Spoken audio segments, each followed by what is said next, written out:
Hello and welcome to 619. I'm Zack. And I'm Evan. And today we have got another talk for you guys.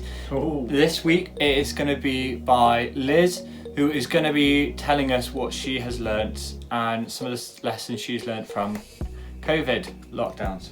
Yeah, and also challenge time. Our challenge this term, which has been going on for a while, is just for you to show us something creative you've done, or just something you've done to get you through this lockdown. Like Evan with his sick haircuts, or building table, or us digging, stuff like that. And speaking of my haircut, I think both of us probably are due a haircut. Do you reckon? I think so. Yeah. But before any of that happens, we are going to go into a time of worship. So Zack is going to pray first, and then the band will take it away. Lord, I want to thank you that we can communicate, and I also just want to pray for the band as we go into worship, that we have good fun, and for Liz, that her talk, it reaches out to people, and it's very interesting and fun. And yeah, amen. Amen. See you in a second.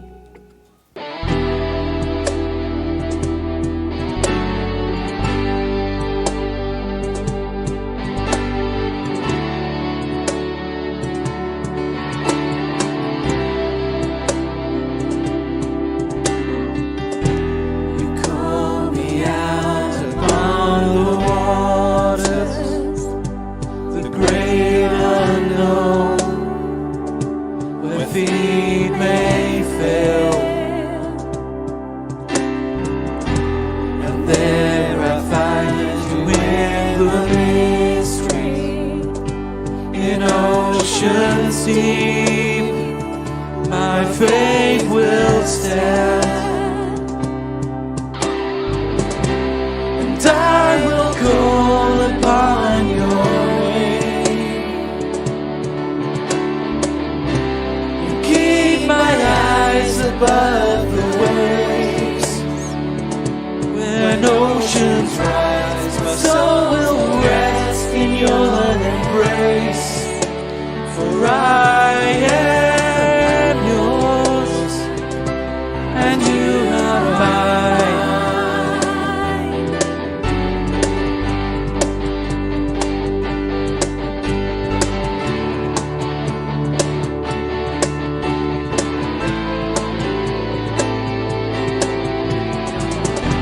Your grace abounds in deepest waters.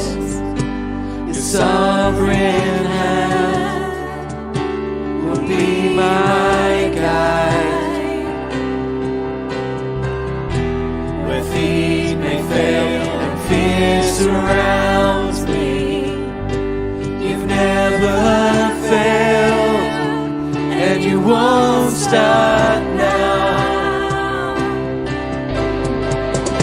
So I will call upon your name.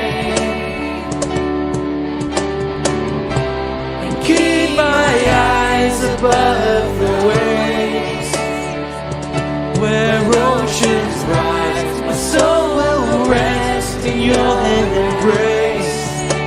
For I am yours, and you are mine.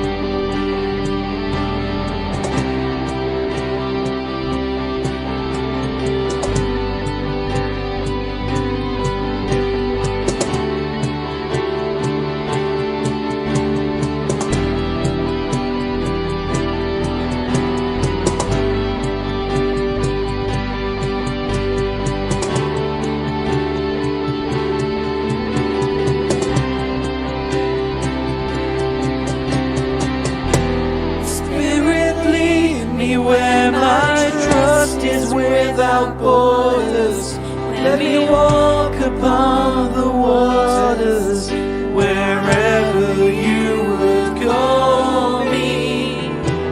Take me deeper than my feet could ever wander, and my faith will be made stronger in the presence Savior. Spirit, lead me where my trust is without borders. Let me walk upon the waters wherever you would call me. Take me deeper than my feet could ever wander, and my faith will be made stronger in the presence of my Savior.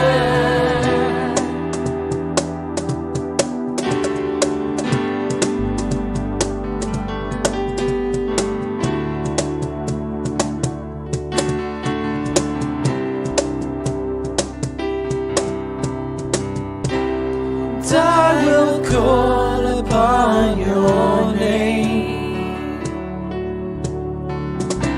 and keep my eyes above the waves. When oceans rise, my soul will rest in your embrace. For I am yours and you are mine.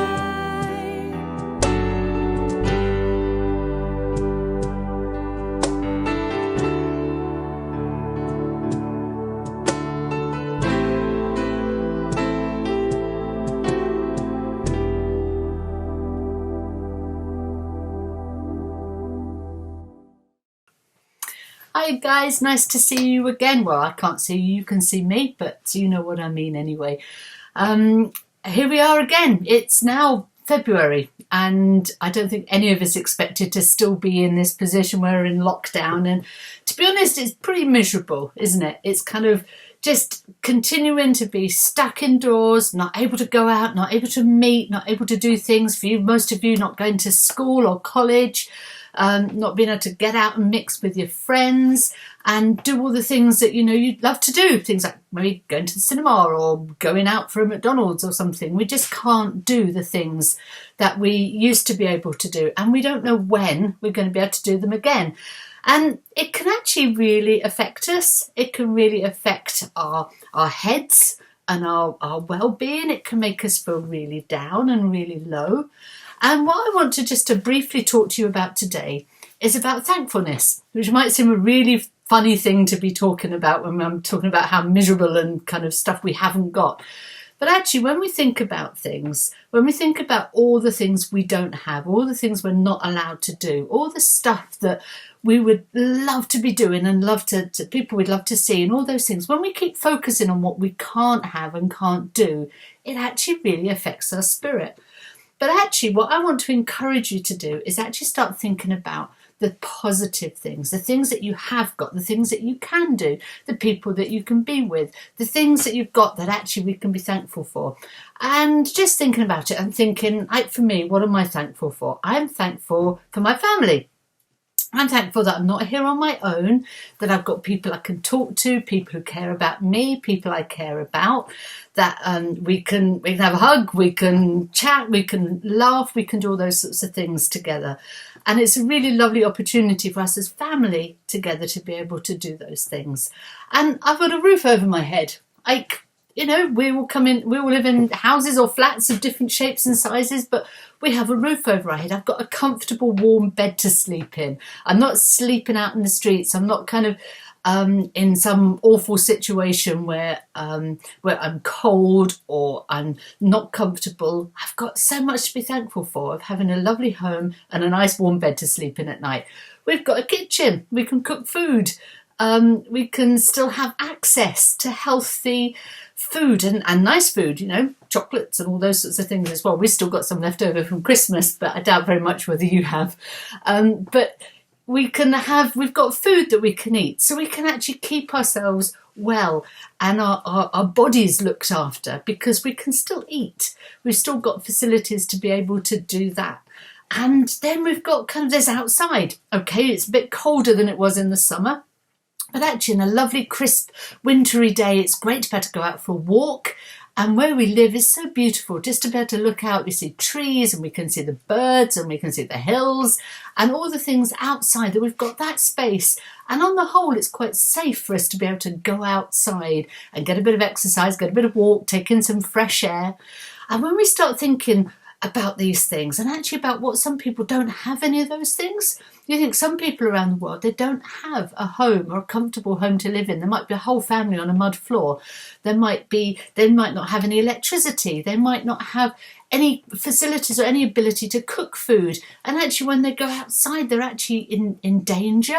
They don't have the things that we have, and we've got so when we think about that, it makes us a bit more thankful, thinking, wow, I know I'm a bit miserable about these things, but actually I've got all this, which is wonderful and fantastic. And I want to just say the Bible also talks about being thankful, and it says actually how good it is. Now, when I was young, I was always taught the way to be polite is to say your pleases and your thank yous. And you ask nicely and politely for something, and when you get it, you say thank you. The Bible talks about something in a slightly different way. There's a verse in the New Testament in one of the books called Philippians, chapter 4. It talks about rejoicing, and it talks about being kind of giving thanks to God and actually worship and all the things that we talk about kind of actually focusing on God and saying how thankful we are that he loves us and he cares for us and that he is God and he's amazing. And it says this here, and it says, but in everything by prayer and supplication with thanksgiving, let your requests be made known to God.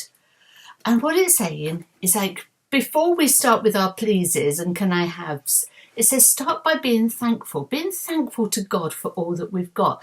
And that helps us focus our minds on the good stuff. It makes us focus our minds on how brilliant God is, what he's done for me, how he loves me, how he cares for me, how he's provided stuff for me. So when I'm thinking about those things, it actually helps me see God as God really is. And the fact then I can go and say to God, but I'm needing this, or please can you do that and help me in this? Because I know that God will not only answer me or hear me, but God has got the power and ability to do it because God is that brilliant. So what I want the challenge to you to do is what, even if you can make a list or do something, is sit down and have a think about all the things that you have got to be thankful for, all the things that are good in your life, all the amazing things that God has done for you as well.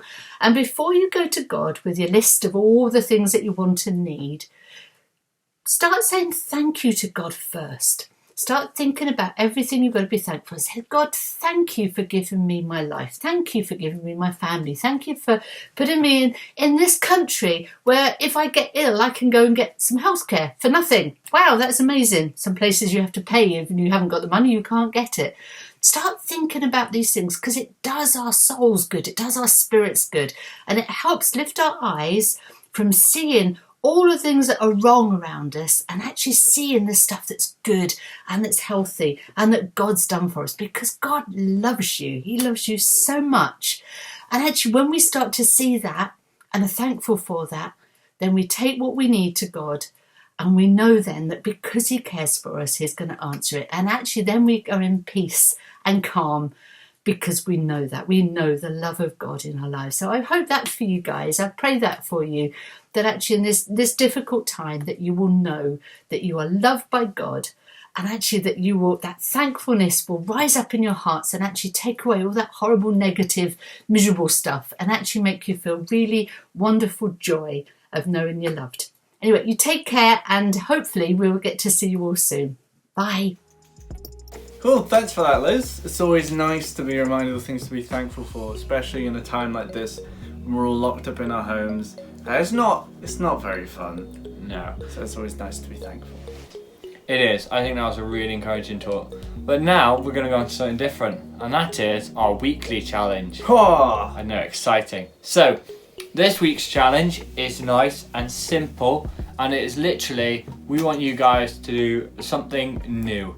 That could be going on a new walk. So if you've been going the same sort of route, it could be maybe taking a left rather than a right. It could be going on a walk itself if you guys haven't been using your hour of exercise a day, which we would strongly encourage because I know it does help.